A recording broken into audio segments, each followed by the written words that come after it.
우리 사도신경으로 신앙 고백하시겠습니다.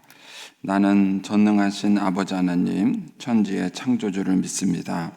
나는 그의 유일하신 아들, 우리 주 예수 그리스도를 믿습니다. 그는 성령으로 잉태되어 동정녀 마리아에게서 나시고 본디오 빌라도에게 고난을 받아 십자가에 못 박혀 죽으시고 장사된 지 사흘 만에 죽은 자 가운데서 다시 살아나셨으며 하늘에 오르시어 전능하신 아버지 하나님 우편에 앉아 계시다가 거기로부터 살아있는 자와 죽은 자를 심판하러 오십니다. 나는 성령을 믿으며 거룩한 공교회와 성도의 교제와 죄를 용서받는 것과 몸의 부활과 영생을 믿습니다. 아멘.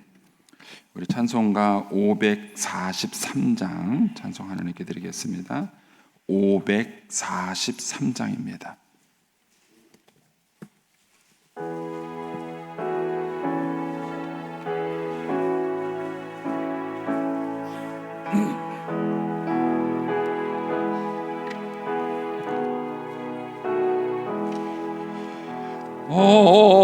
어려운 일 당할 때 나의 믿음 적으나 의지하는 내 주를 더욱 의지합니다. 세월 지나갈수록 의지할 것뿐일세 무슨 일을 당해도 예수 의지합니다.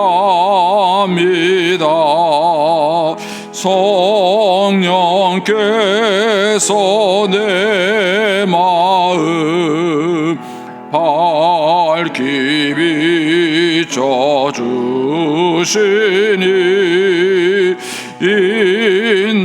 인도하심 따라서 주만 의지합니다. 세월 지나갈수록 의지할 것뿐일세 무슨 일을 당해도 예수 의지합니다. 밝을 때의 노래와 어두울 때의 기도로 위태할 때도 음을 주께 강구합니다. 세월 지나갈수록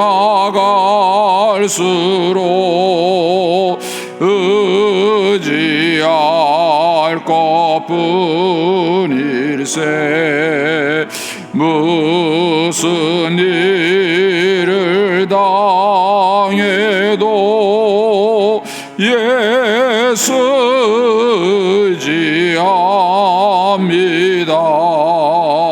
생명 있을 동안에 예수 의지합니다.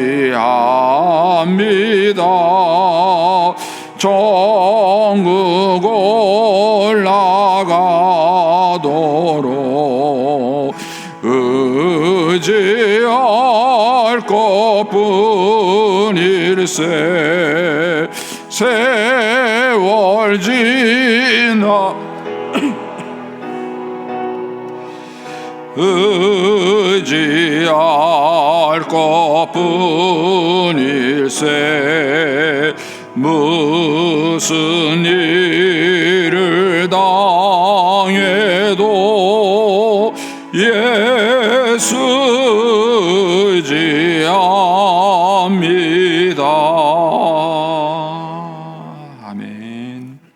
기도하겠습니다. 살아계신 하나님 아버지, 은혜를 감사합니다. 지난 간밤에도 눈동자같이 저희들을 지켜주시고 주님 품 안에서 편히 쉬게 하셨다가 이 새벽에도 저희들을 주 앞에 불러주심을 감사합니다. 물을 떠난 고기가 살 수 없음과 같이 저희가 주의 은혜가 없이는 한순간도 살 수 없음을 고백합니다. 이 새벽에도 말씀과 기도 가운데 저희들을 만나주시며 주의 성령으로 충만케 하여 주시옵소서. 기도의 영을 부어주시고 마땅히 간구할 것들로 기도할 수 있게 하여 주옵소서. 주님께 1000번째 예물과 11조 성교헌금 드립니다. 하나님 아버지, 믿음으로 순종으로 감사로 드리는 예물을 주님께서 기뻐 받으시고 약속하신 하늘의 복과 땅의 복으로 충만하게 채워 주시옵소서. 주의 은혜로 종의 가정들을 형통케 해주시며 그 자녀들을 축복하여 주시옵소서. 예수님의 이름으로 축복하며 기도하옵나이다. 아멘. 오늘 아침 말씀은 욥기 8장 1절에서 7절까지 말씀입니다. 욥기 8장 1절에서 7절입니다. 우리 같이 봉독하겠습니다. 수아 사람 빌닷이 대답하여 이르되 내가 어느 때까지 이런 말을 하겠으며 어느 때까지 내 입의 말이 거센 바람 같겠는가. 하나님이 어찌 정의를 굳게 하시겠으며 전능하시니가 어찌 공의를 굳게 하시겠는가. 내 자녀들이 주께 죄를 지었으므로 주께서 그들을 그 죄에 버려두셨나니 내가 만일 하나님을 찾으면 전능하신 이에게 간구하고 또 청결하고 정직하면 반드시 너를 돌보시고 내 의로운 초소를 평안하게 하실 것이라. 내 시작은 미약하였으나 내 나중은 심히 창대하리라. 아멘. 이 새벽에도 주의 은혜와 축복이 함께 하시기를 축원합니다. 이제 욥이 이제 자기의 고통과 어려움을 이제 하소연하고 난 다음에 이제 이 빌닷이라는 사람이 또 이제 욥의 말을 받아서 이제 얘기를 합니다.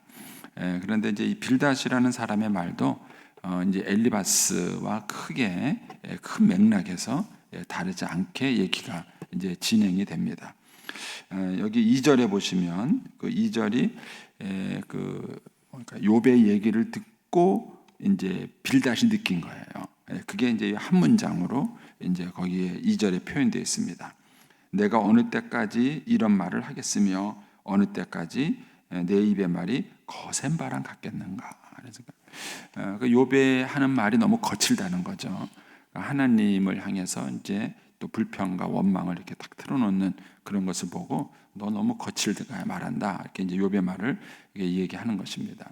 2절을 보면은 이 빌닷이라는 사람이 욥의 그 얘기를 전혀 공감하지 못한 거예요. 욥이 하는 얘기를 전혀 그가 이제 알아듣지 못하고 얘기를 한 것입니다. 여기에 이제 그 우리 인간이 가지고 있는 약점이 있습니다. 탈무드에 보면 그런 얘기가 있어요. 하나님께서 귀를 2개 만드시고 입을 하나를 만드신 것은 말하는 것보다 듣는 것을 2배로 하라, 이런 얘기를 해요. 저도 뭐 이제 20대 때부터 이제 이런 얘기를 들었고요. 또 이제 부부 이렇게 학교 같은 데 가면 부부 대화에 대한 얘기를 합니다. 그랬을 때 대화의 기본은 뭐냐? 듣는 거다, 이런 얘기를 해요. 대화의 기본은 듣는 거다. 그리고 이제 부부가 대화할 때 갈등이 생기는 많은 요인들은 상대방의 용의를 잘 못 들은 거예요. 다르게 얘기를 해보면은 남편이나 아내하고 얘기할 때 내 배우자가 내 얘기를 잘 알아듣는다고 생각하세요? 못 알아듣는다고 생각하세요?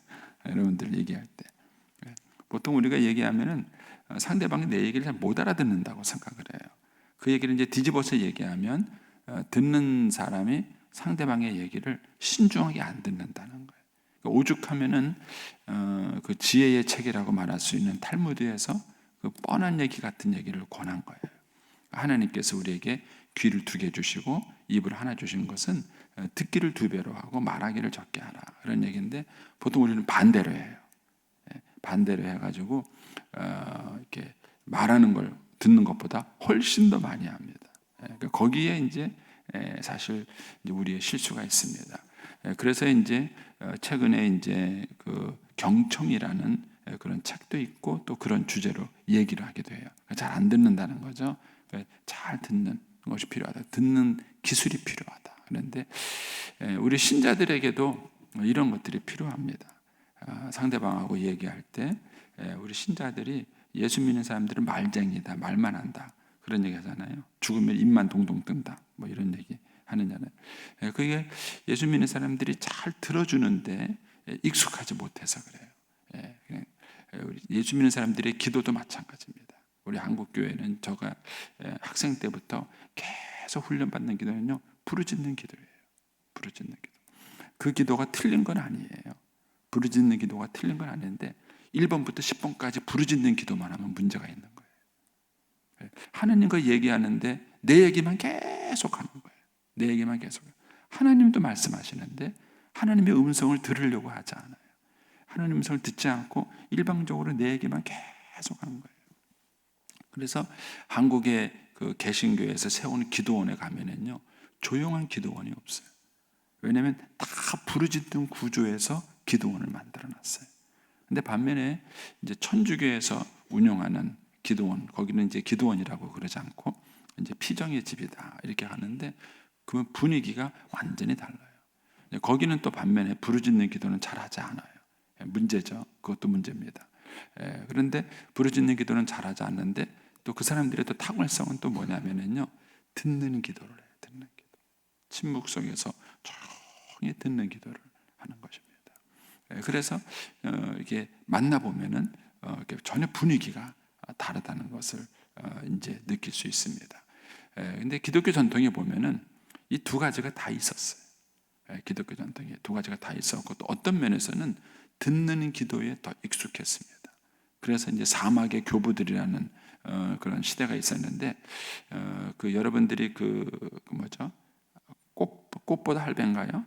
할배인가 뭐 이외에 할아버지들 여행하는 그 장면 중에서 그 이게 그리스에 보면 이렇게 왜 그 큰 산꼭대기에 달랑 있는 수도원 그 보셨죠? 그 수도원이 지금은 이제 굉장히 그 수도원이 건물이 이쁘고 아름답게 보이지만은요, 그게 사실은 옛날에는 거의 광야는 사막이었어요. 근데 거기에 이제 수도원이 생긴 이유가 그 돌의 특성이 이렇게 숟가락만 갖고도 긁어도 돌이 긁어져요. 이게 사암 같은 건데 긁어지는데 그게 굳으면은 단단해져요. 그래서 그분들이 그 사막에다가 굴을 파고 거기서 사는 거예요. 근데 그분들이 그렇게 사는 이유가 뭐냐 하면은 사람들이 사는 세계로부터 떠나서 조용한 장소에서 하나님의 음성을 듣고 싶었던 거예요. 그만큼 그들이 하나님의 음성을 들으려는 열정이 갖고 있었던 것이죠. 그래서 사실 우리 이제 한국에 있는 개신교가 크게 많이 좀 이렇게 그 신앙의 형태를 수정해야 될 부분 중에 하나가 이 부분이에요. 그러니까는 한국 교회 신자들은 부르짖는데 아주 훈련이 잘 돼 있고 익숙해져 있어요. 근데 이게 하나님하고만 그러는 게 아니라 사람들과의 관계에서도 그래요. 사람들과의 관계에서도요, 듣지 않아요. 상대방의 얘기를 듣지 않고 그냥 자기 얘기만 해요. 자기 얘기만 합니다. 이런 것 때문에 생기는 갈등들이 굉장히 많은 거예요. 그래서 여러분들이 하나님의 음성을 듣는 그런 이제 훈련을 하셔야 됩니다. 목사인 저도 이제 정말 이 부분에 대해서 고민을 많이 해요. 그래서 설교할 때만 설교하고 그 외에는 설교를 안 하려고 하는데 이 습관이죠. 갈비타면은 이제 설교해야 되고 신방을 가면서도 느껴요. 사실 이제 목사가 이제 신방을 가면은 성도들의 얘기를 들어야 돼요. 근데 잘 얘기 안 하시더라고요. 얘기 좀 하시라 그래도. 근데 사실 이제 설교는 제가 여러분들에게 말을 하는 시간이잖아요. 그 문제가 이제 신방을 가면은 사실 여러분들이 저한테 얘기를 해주셔야 되는데 여러분들의 얘기를 들려주고 그래야 되는데 잘 안 하시더라고요. 그 얘기를. 어쨌든 열심히 제가 물어봅니다. 물어보는데 사실 이 균형이 되게 필요한 거예요. 그래서 이제 부부 사이에서도 그렇고 부모 자녀 사이에서도 그렇고 많은 갈등은 뭐냐 하면은 상대방이 내 마음을 못 알아준다는 거예요. 못 알아듣는 이유는 뭐냐면은 상대방의 얘기를 들어야 돼요. 왜냐하면 인간은 신이 아니기 때문에 하나님이 아니기 때문에 그 속을 어떻게 알아요? 그 마음속에 무슨 고민이 있고 무슨 어려움이 있는지 그걸 어떻게 알겠습니까? 그런데 그 얘기를 알 수 있는 방법은 상대방의 얘기를 듣는 거예요. 상대방이 자기 마음에 있는 얘기를 할 때 그 얘기를 들음으로써 저분이 어떤 생각을 갖고 있고 어떤 고민을 하고 있고 이런 건지를 알 수 있게 되는데, 상대방의 얘기를 듣지 않고는 상대방의 마음을 알 수 있는 길이 없지요. 그래서 우리가 이 듣는 훈련이 되게 중요해요. 그러니까 이 빌닷도 그렇고, 이 빌닷은 지금 욥의 고통을 전혀 이해하지 못했어요. 욥의 고통을 안다면 2절처럼 말할 수가 없어요. 근데 욥의 고통을 전혀 이해하지 못하고 이제 욥의 얘기를 듣는 동안에 자꾸 자기 생각이 막 자란 거예요. 그리고 자기 생각으로 자꾸 욥의 생각을 뒤엎어 버리니까 못 듣는 것입니다. 그래서 이제 이것을 훈련하는 방법이 있습니다. 저도 뭐 이제 계속 훈련을 하지만 쉽지 않아요. 이게 뭐냐면은 상대방의 얘기를 듣고 그 얘기를 먼저 요약 정리하는 습관을 먼저 길러보는 거예요. 아이들하고 얘기할 때도 아이들이 뭐라고 막 얘기하면은 또 부모가 뭐라고 막 얘기하고 막 얘기하면 서로 다른 얘기를 할 경우가 많아요. 그럴 때 이제 아이의 얘기를 잘 듣고, 그러면 지금 네가 하고 싶은, 네가 엄마한테 하고 싶은 말은 이러이러한 얘기를 한 거야? 하고 물어보셔야 돼. 근데 얘가 아니야, 그게 아니라고. 그럼 다시 말해봐. 그러면 이제 얘기를 쭉 듣고, 그러면은 이렇게 말한 거야? 하고 얘기했을 때 맞아. 약간 이렇게 얘기를 하면은 이해를 한 거예요. 그러면 이제 그 얘기를 먼저 이해하고 그 얘기를 듣고, 그러고 난 다음에 그러면 이렇게 하고 얘기를 해야 돼요. 그래서 대화를 할 때 한 템포 쉬고 상대방의 얘기를 듣고 내가 얘기를 제대로 들었는지, 그 얘기를 제대로 들었는지를 한번 다시 상대방의 얘기를 요약 정리하는 거예요. 요약 정리하고 다시 얘기를 하는 것입니다. 이런 얘기하는 그런 패턴의 훈련을 기르시게 되면은 그래도 그나마 뭐예요? 듣는 귀를 좀 가질 수 있습니다. 근데 사실은 이 듣는 귀를 갖는 것은 하나님의 은혜예요. 왜냐하면 듣는다는 것은 귀로 듣는 게 아니라 마음으로 듣는 거예요. 어떤 거는 귀로 다 들었음에도 불구하고 마음으로 듣지 못하는 경우가 있을 수 있어요. 근데 이거는 그 사람이 성숙하지 않으면 잘 안 돼요. 성숙하지 않으면. 저도 이제 어머님 하늘나라 보내고 이제 가끔 요즘 어머님 생각이 나요. 나는데 저도 이제 어머님께 잘하려고 굉장히 애를 썼는데 세월이 지나고 나니까 나중에서 느껴지는 게 있어요. 어머님이 그때 이 얘기를 하신 게 이런 말이었구나 하는 게 더 많이 공감이 되는 게 있어요. 그러니까는 상대방의 얘기를 다 들었음에도 불구하고 마음으로 공감하기가 쉽지 않아요. 근데 그거는 우리가 성숙해야 가능해요. 성숙해야 상대방의 얘기를 마음으로 하거든요. 그래서 동병상련이라는 말이 있는 이유가, 이게 같이 아파본 사람이 아픈 마음 사람들의 얘기를 마음으로 들어주는 거예요. 상대방의 얘기를 마음으로 들어주고 그런 거냐고 공감이 되는 얘기를 하는 것이죠. 근데 우리가 인생을 살아가면서 다 경험할 수는 없잖아요. 세상에 있는 그 많은 것들을 어떻게 다 경험할 수 있겠어요. 그러니까 하나님의 은혜가 필요한 거예요. 그래서 이사야는 기도할 때 학자의 혀와 학자의 귀를 달라, 그런 하나님께 그런 기도를 해요. 그러니까 우리가 상대방의 얘기를 잘 알아들을 수 있는 귀를 갖는 것은 굉장히 큰 축복이에요. 그래서 상대방의 얘기를 잘 알아듣고 이해하고 그리고 난 다음에 거기에 걸맞는 답변을 하는 것이죠. 근데 빌닷은 이제 그런 면에서 욥의 얘기를 알아듣지 못했습니다. 그러면서 이제 여전히 자기 주장을 얘기를 합니다. 3절에 가서 하나님이 어찌 정의를 굽게 하시겠으며 전능하신 이가 어찌 공의를 굽게 하시겠는가, 이런 얘기를. 이게 이제 요 빌닷의 주장의 주요 요지죠. 하나님이 정의를 굽게 하신 적이 있나요? 하나님은 그런 적이 없어요. 그러니까 이 빌닷의 얘기는 맞는 얘기예요. 그런데 이 빌닷의 얘기가 맞는 얘기가 모든 상황에 맞는 것은 아니에요. 지금 하나님이 정의를 굽게 하는 것이 아니라 하나님의 뜻을 왜곡시키려는 그 중간에 사탄의 장난이 있는 거예요. 그러니까는 욥이 경험한 것은 공의하신 하나님이 이 중간에 사탄이 장난치는 걸 모르니까 그 공의하신 하나님이 하시는 일이 불의하게 느껴지는 거예요. 그래서 사실 이 3절과 같은 주장은 신앙이 미숙한 사람이 갖고 있는 가장 초보적인 얘기예요. 하나님이 살아계시다면 세상에 왜 이렇게 악이 있는가? 왜 악한 사람이 가만히 있는가? 왜 하나님은 그런 사람들을 징벌하지 않으시고 왜 벌하지 않으시는가? 이런 얘기가 신앙의 초창기에는 누구든지 이런 질문을 하는 거예요. 그런데 이제 빌닷이 이 수준을 벗어나지 못하는 거예요. 그래서 이런 앵글을 가지고 다 욥을 이렇게 정죄하면서 보는 겁니다. 그런데 욥은 이미 자기가 하나님 앞에 이렇게 공의하게 살았는데 이해할 수 없는 사건이 벌어진 것이죠.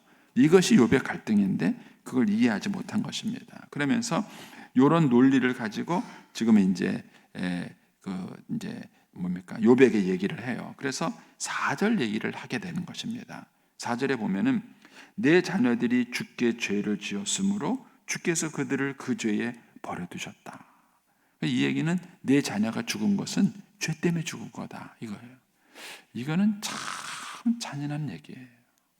그러니까 설사 이 욥의 자녀가 죄 때문에 죽었다고 하더라도 이거는 그렇게 함부로 말할 수 있는 얘기가 아니에요. 그런데 우리가 정의와 공의만을 추구하다 보면은 반드시 이런 실수를 하는 거예요. 반드시. 하나님은 공의하신 하나님이지만 사랑의 하나님이세요. 그래서 하나님께는 참 그 완벽한 조화가 있으신 거예요. 인간의 죄를 조금도 용납하지 못하시는 정말 빛이신 하나님이고 공의하신 하나님이지만 그 하나님은 우리의 죄를 짊어지시고 십자가 위에 죽으신 분이세요. 그러니까 하나님은 죄인을 다루실 때 따뜻해요. 따뜻합니다. 근데 교회는 죄인을 다룰 때 너무 냉정해요.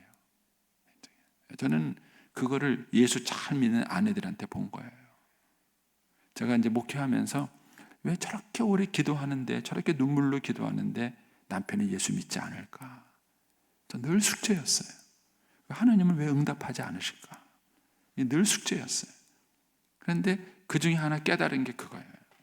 신앙생활 잘하는, 모범적으로 신앙생활을 잘하는 아내가 너무 냉정해요. 술 먹는 남편에 대해서 너그럽지가 않아요. 그는 술 먹는 걸 옹호하라는 얘기가 아니에요. 남편이 매일 술 먹고 술 취해서 오는 것에 대해서 그걸 잘했다 이렇게 말하라는 게 아니에요. 그런데 그 남편이 올바르게 행동하지 못했다는 것 때문에 그 남편을 향한 태도가 너무 냉정해요. 따뜻하지가 않은 거예요. 그거를 남편이 알아요. 남편이 알아요. 너 인간도 아니다. 네 신앙은 가짜다. 이렇게 말을 하는 거예요. 근데 그 얘기를 못 알아듣는 거예요. 경청을 안 하는 거예요. 못 알아들으니까 이제 맨날 술이나 처먹고 그런다고 이제 남편을 비난하는 거예요. 그러니까 따뜻하지가 않아요. 여러분, 하나님은 죄를 용납하지 않으세요. 그렇지만 그 죄인을 향해서 한없는 너그러움을 갖고 계셔요. 근데 이 빌닷이라는 친구는 3절을 바탕으로 해서 4절을 얘기하는 거예요. 이거는 너무 냉정한 거예요. 하나님은 공의하신 하나님이다. 절대로 죄를 용납할 리가 없다. 그러니까 네 자녀가 그렇게 된 것은 하나님의 공의의 심판이다. 이거는 이런 얘기예요. 이거는 정말 잔인한 얘기를 한 것입니다. 그래서 이런 면에서 우리 예수 믿는 사람들은요, 사랑을 갖는 사람이 돼야 돼요. 그래서 비판하지 말라 이 얘기하신 거예요. 우리는 실수를 많이 해요. 실수를 많이 해요. 목사인 저도 마찬가지입니다.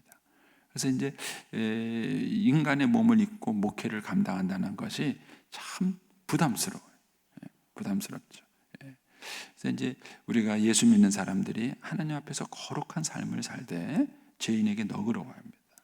이제 그럴 수 있는 것 중에 하나가 제가 이제 목회를 하면서 훈련 받아 보면서 느꼈던 것 중 하나가 뭐냐면은 다른 사람을 정죄하기 전에 자기를 돌아보는 훈련을 자꾸 하셔야 돼요. 자기를 자꾸 돌아보는 훈련을 하셔야 돼요. 그래서 이 따뜻한 리더십 이런 부분들을 한번 여러분들이 한번 고민을 한번 해보세요. 상당히 열심히.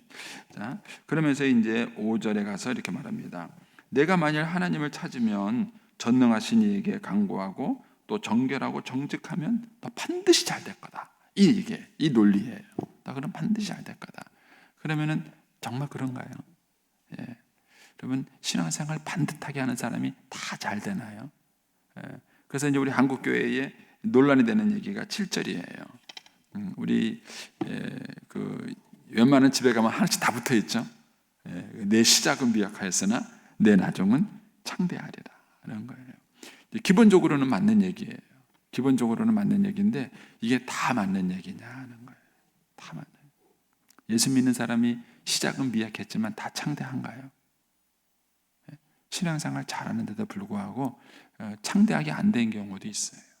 여러분 성경에 있는 예로 얘기해 본다면 스데반과 빌립 집사는 같이 7 집사 중에 택함 받은 사람이에요. 그래서 하나님의 교회를 세움받았어요. 근데 빌립 집사를 통해서는 하나님이 사마리아 성이 부흥하게 되는 큰 일을 이루세요.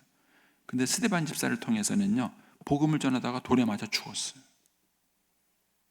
그러면 스데반은 어떻게 된 거죠? 빌립이 훌륭한 겁니까? 스데반이 훌륭한 겁니까? 저는 이제 이것 때문에 제가 이제 고민과 갈등이 참 많았었어요. 많았는데 목회를 어렵게 하시는 분들이 다 목사님이 훌륭하지 않으시냐? 그렇지 않으세요. 정말 목회를 잘 하시는 목사님 가운데 고난과 어려움 가운데 목회하시는 분들도 계셔요. 그리고 사이즈가 큰 교회에서 목회한다 그래서 그 목사님이 다 훌륭한가? 그럴 수도 있고 안 그럴 수도 있어요. 근데 우리가 이제 너무 단편적인 것으로 받아. 내 시작은 미약하였으나 내 나중은 창대하리라. 기본적으로 맞아요. 기본적으로 예수 믿는 사람들은 작게 시작한다 할지라도 하나님이 60배, 100배의 결실을 겪는 풍성한 축복을 주는 것은 맞아요. 근데 그 중에 스데반과 같은 예외도 있는 거예요. 스데반 같은 예외도. 그리고 하나님께서 그에게 그의 사명을 주셨을 때에는 이런 논리가 적용되지 않을 수 있는 것입니다. 그러니까 이 빌닷은 욥의 상황을 전혀 이해하지 못한 거예요. 여러분, 저와 여러분이 인생을 살아갈 때 중요한 것은 하나님의 부르심에 합당하게 사느냐 하는 거예요. 하나님이 우리를 각자를 지으실 때 지은 그릇의 모양이 다 달라요. 그리고 하나님이 지으시는 그릇의 모양대로 사는 것이 가장 큰 축복이에요. 근데 우리는 이거는 천편일률적으로 예수 믿으면 무조건 다 잘 돼야 된다. 마지막엔 다 성공하고 다 풍성해야 된다는 일률적 공식을 가지고 있어요.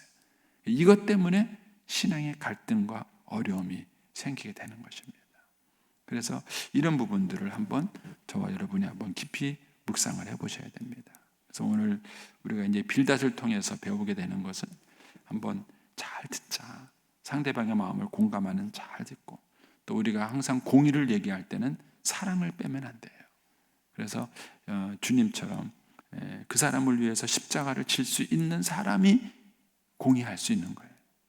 그 사람을 위해서 십자가를 지기 전에는 우리가 함부로 다른 사람을 판단하고 정죄하는 일을 조심해야 한다 하는 것입니다. 저와 여러분이 오늘 한 날도 주님과 더불어 동행하는 날이 되기를 축복합니다. 기도하겠습니다. 오늘은 15일째